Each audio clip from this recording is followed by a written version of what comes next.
Hi everyone, I'm Tanya Keene. Coming up on ABC 6 News at 6 o'clock. Lots to tell you on 6 o'clock news. Now we have a hit and run in Washington County where a canine and a man's intuition saved the weekend. We'll tell you all about it. Also, a shooter in Indianola is behind bars. Now we will take you to the scene and tell you exactly what happened.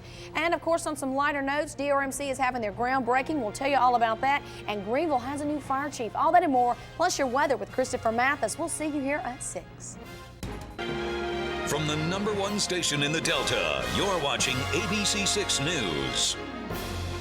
And welcome back, everyone. Now, as we continue our ABC 6 team coverage live in the city of Glendora, small town of just 300 people has been evacuated due to a train truck collision. Now, so far, 2 are injured, and we have Kristen Jackson standing by live where we are going to get some reaction from her. Let's check in with her now.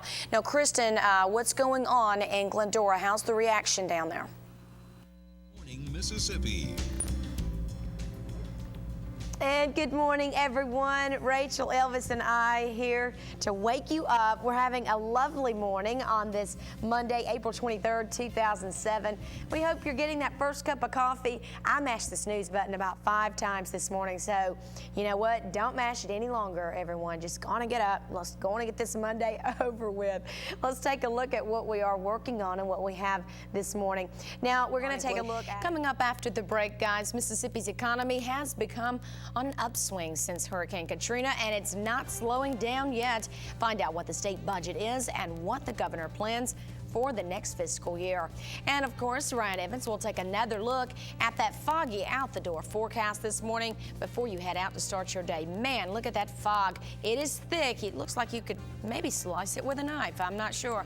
But the time now is 6:19, and you're waking up to Good Morning Mississippi. We'll be right back. All right, here we are. We're back live at Jim's Cafe, and I have the wonderful and talented Angelique Mister, who provides all of our jewelry on the set of Good Morning Mississippi and ABC's News. Also for Sonia Walls, lots of reporters, Tanya Carter. Also, happy birthday to one of my best friends, Tanya Carter. And her birthday's actually Sunday, but we want to wish her a happy birthday today. Angelique from Unique Fashions. Hello. How are you this morning? I'm doing wonderful. Tell me what you've got. I'm sporting your jewelry here and your earrings. What have you got? Well, actually, I just have a few pieces here from Unique Fashion. We have a nice little line of jewelry. We have a very versatile line of jewelry because we want to cater to basically everybody. You know, we try to have some from the lower scale to the upper scale.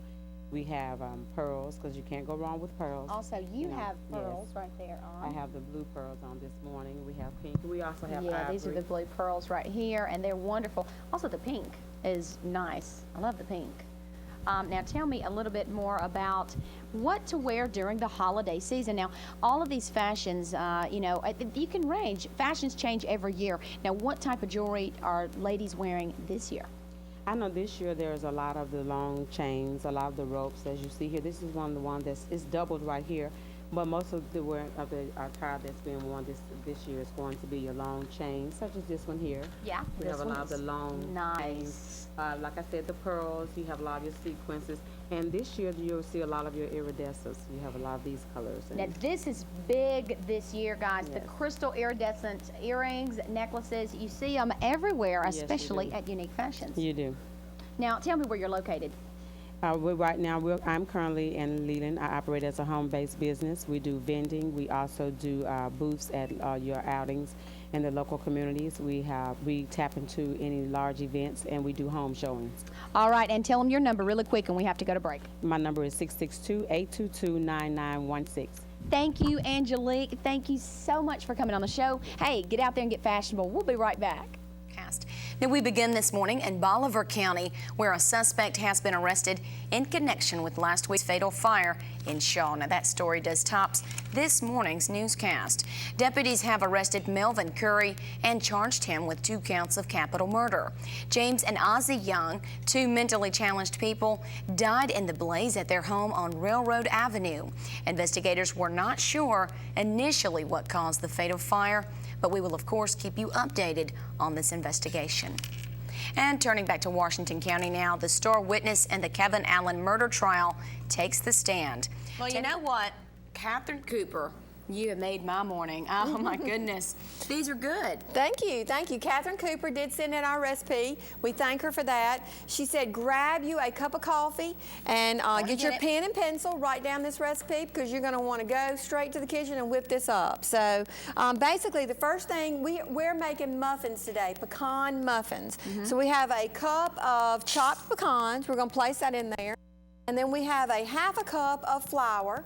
We're going to place that into our bowl. We have a cup of brown sugar. We're going to place that into our bowl. So basically we have all This of our... broken window here is anything but usual for the owner of Kent's department store. And as police drove by, they noticed that something just wasn't right. And that's when the Ruleville Police Department stepped into action. Robinson says although Ruleville may be small, it requires big city crime tactics, a program he calls Aggressive Preventative Patrol. 52 employers work diligently to make contact with students at Delta State's Spring Career Day. It's a day designed with networking in mind for young people searching for that first real job. It's a great opportunity. Today we have our Career Healthcare Day, and we're excited about this because it provides our students an opportunity to make connections with employers on campus or right here in our backyard, in their own backyard, so that they can maybe make some great connections in order to get that great job when they graduate from here. One student already has an offer. Yes, I've had a lot of offers, and I've had a bunch of people, looking forward to me coming and meeting them and setting up, times to talk with them to hopefully get a job set up. Companies like Destiny Hospice, Baxter Healthcare, and Sherwin-Williams provided advice on things like resume preparation and interviewing. According to the National Association of Colleges and Employers, 80% of all employers are more likely to hire someone that they've been referred to or at least had some initial contact with. Organizers spent 6 months preparing for the fair. For them, it's a great way to find qualified employees. And as for the students, they walked away with information, goodies, and even a few job offers. Reporting for the Delta's #1 news station, I'm Tanya Keene.